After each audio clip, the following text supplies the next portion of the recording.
Hello, Algebra 2 honors. Welcome back.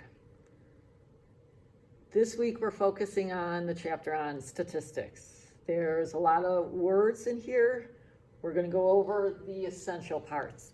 I will put all these notes with the examples done up on Schoology as well, so you have that besides the video. Your assignment will be in the assignment folder. All right, the first thing. Types of statistical studies. We have basically two different things. We have observational studies where you're not doing anything, you're just watching and recording results. It's completely different from an experiment. In an experiment, if you have to describe it, what you're basically talking about is you have two different groups and there's two different treatments. They have to be randomly assigned to these treatments. In an observational study, you don't have two groups. You're just looking at recorded results. You've got to be very careful with biasness. If biasness comes into a survey or an observational study or an experiment, it ruins the whole thing. You have to start from scratch. A survey is you ask a question and people answer it, and that's all it is. All right, let's look at some of this stuff now. All right, when we try and get a group of people to survey or do an experiment with, we want it to be random. We're picking people who have absolutely nothing to do with what the question is about. So on this first one, the only one that works is number 5. A shopping mall is usually a pretty good place to go do a survey because you have all kinds of people there. You have young, old, middle age, you have sports fans, not sports fans, you have a little of everything. All these other things, polling fans leaving a football game, it's not representing the population. That's the big key. It does not represent the population. And that is the same problem with B and D. In B, not everybody's home during the week.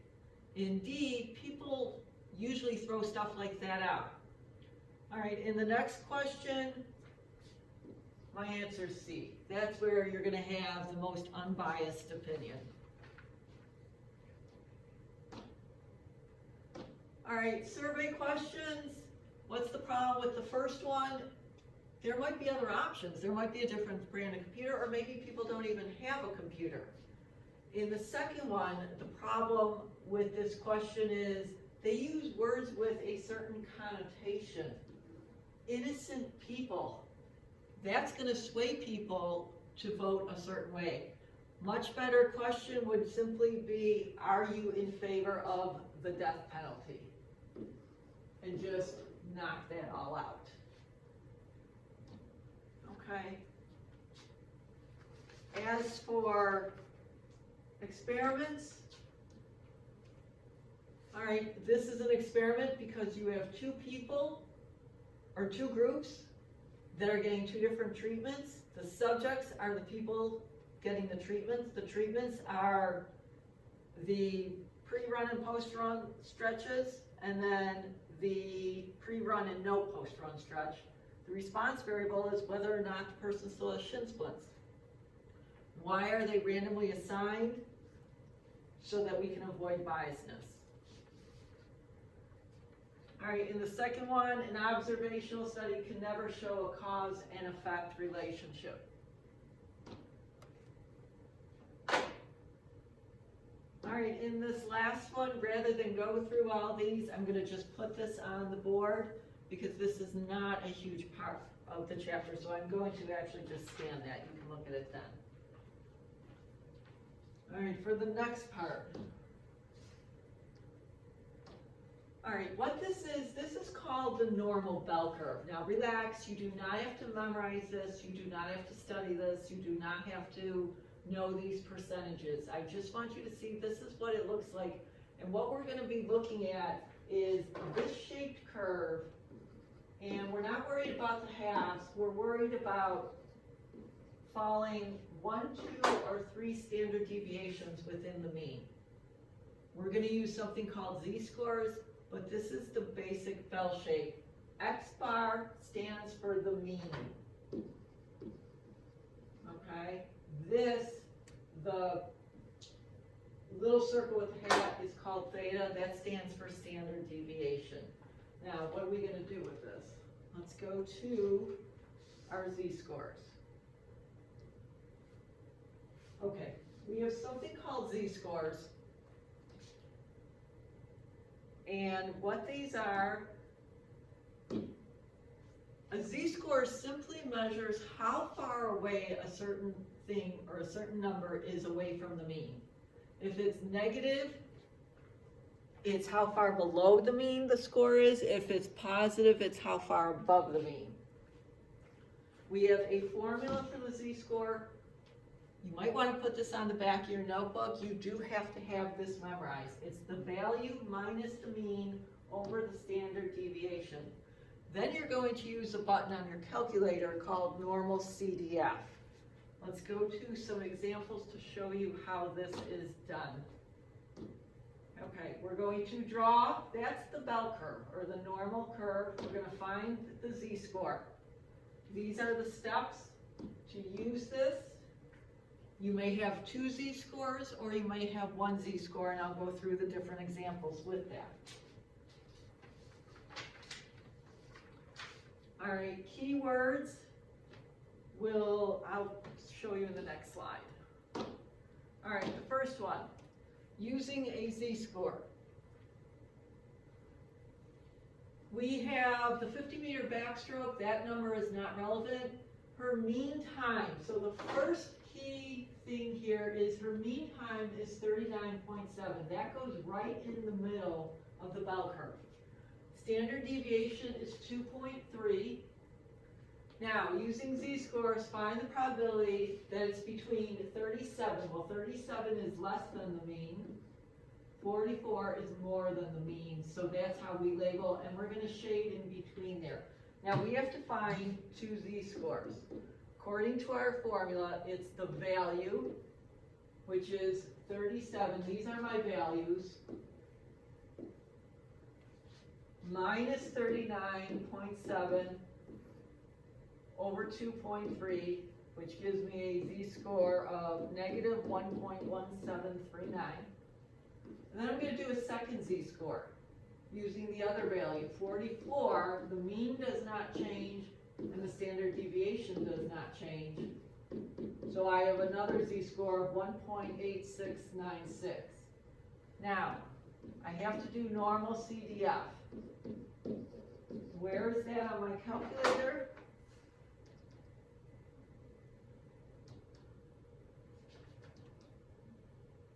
It's under second vars, which I will show you as soon as it comes up.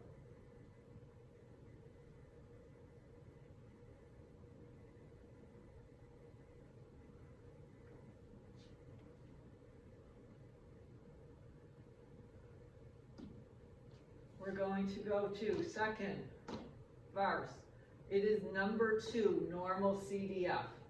And then you have to enter two numbers separated by a comma. Your comma is above the 7. So my two z-scores I'm entering are negative 1.1739, comma 1.8696. Hit enter, and I have my answer. So I put in negative 1.1739, comma 1.8696, and I get 0.849 as my answer. On the second one, I have to do a z-score again. My z-score is, the value is 45. Now it says at least. 45 minus 39.7, which is the mean, over the standard deviation, or 2.3. So my z-score is 2.304. Now my mean is still in the middle. 45 is after that. At least means shade to the right. It means 45 or more. So when I do my normal CDF, I only have one z-score. So I'm going to use 2.304, comma 999. when I see words like at least, that means use 999 as my second number for normal CDF. And I end up with 0.0106. For my third example, this one says less than 36. So my mean is still 39.7. 36 is on this side of 39.7. Less than means shade this way. When I use less than or not more than, I'm going to use negative 999 with my normal CDF. So I'm doing my z-score, 36 minus 39.7 over 2.3. I get a z-score of negative 1.609. So for my normal CDF, now I'm using negative 999 and then negative 1.609. And when I put that in my calculator, I get 0.0538. When you use normal CDF, you always put the smaller number in first. Hit enter, that gives you the probability. This is on the regions, a fair amount. Okay, there are more examples. They will be on Schoology for you to review with all the notes.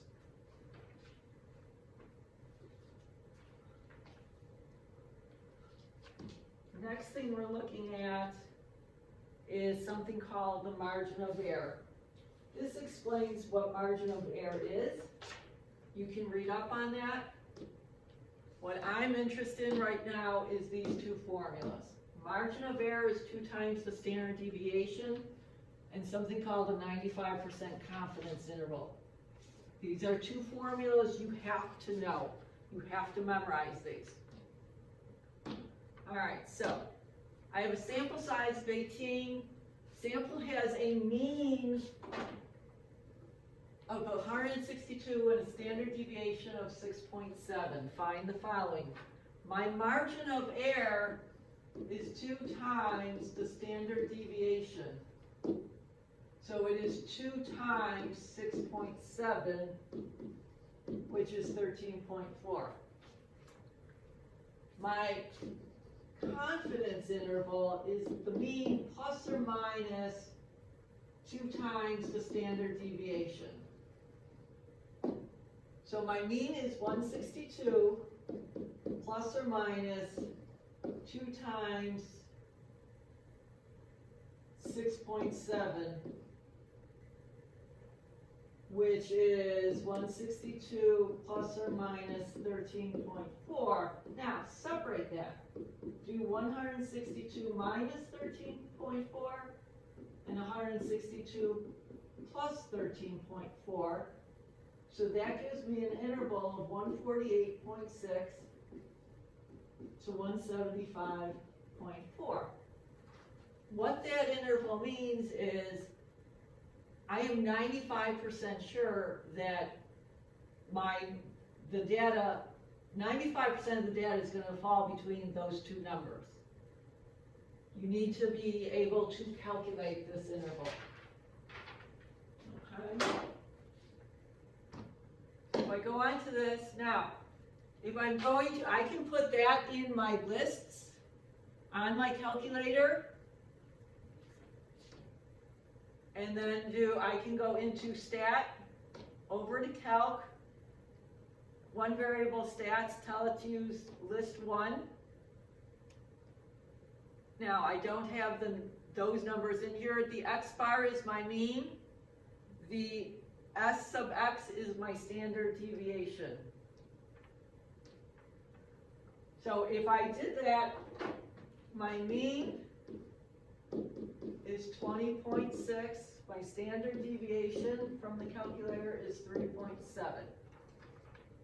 My margin of error is 2 times the standard deviation, which is 2 times 3.7, which is 7.4. So my confidence interval is going to be the mean plus or minus 2 times the 3.7,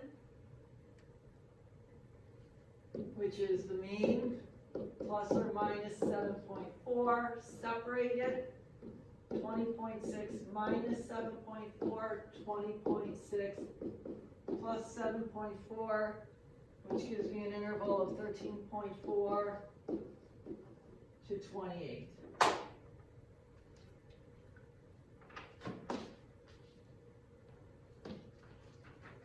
Okay, the last thing we're doing, something called simulations.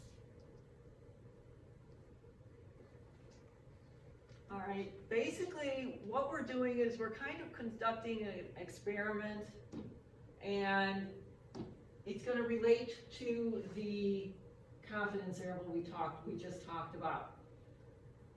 A simulation is pretending to do something and trying to make predictions based off of that. So what they did here is we randomly selected 55 students attending the prom. 60% said a DJ would be preferred over a band. Members thought that the vote would have been 50 for the DJ and 50 for the band. So they did an experiment where they pretended to ask 55 students 200 times. They asked 55 students. They did this on a computer. These are the results. When you see a picture like this on a test or the Regents exam, all you are focused on is this right here, the mean and the standard deviation. Okay? My mean is right about here. Now, if I drew the bell curve, my mean is in the middle. 2 standard deviations, 2 of them would be about here. 1 standard deviation would be around there. 2 standard deviations would be about there. Again, all I'm focused on are the numbers they gave me in the corner. All right, determine a plausible interval containing the middle 95% of the data.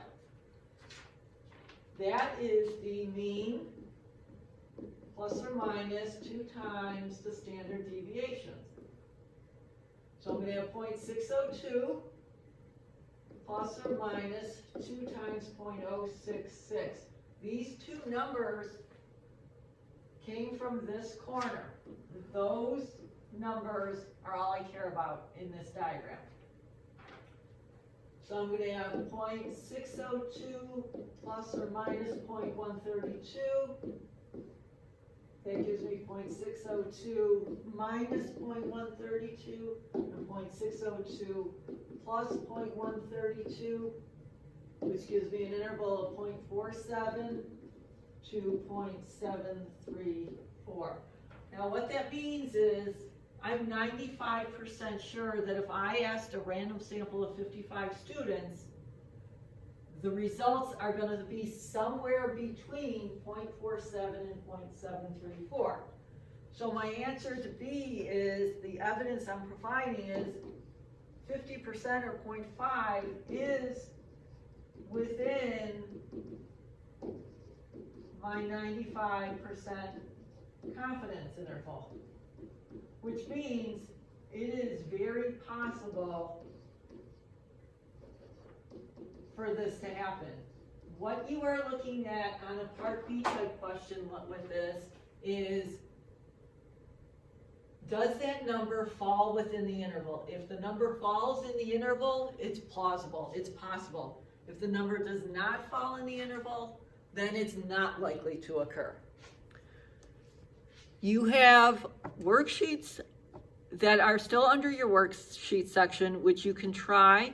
I will try and post the answers to them. You can check your work. Your assignment, though, will be in the assignment folder. The worksheets are not required.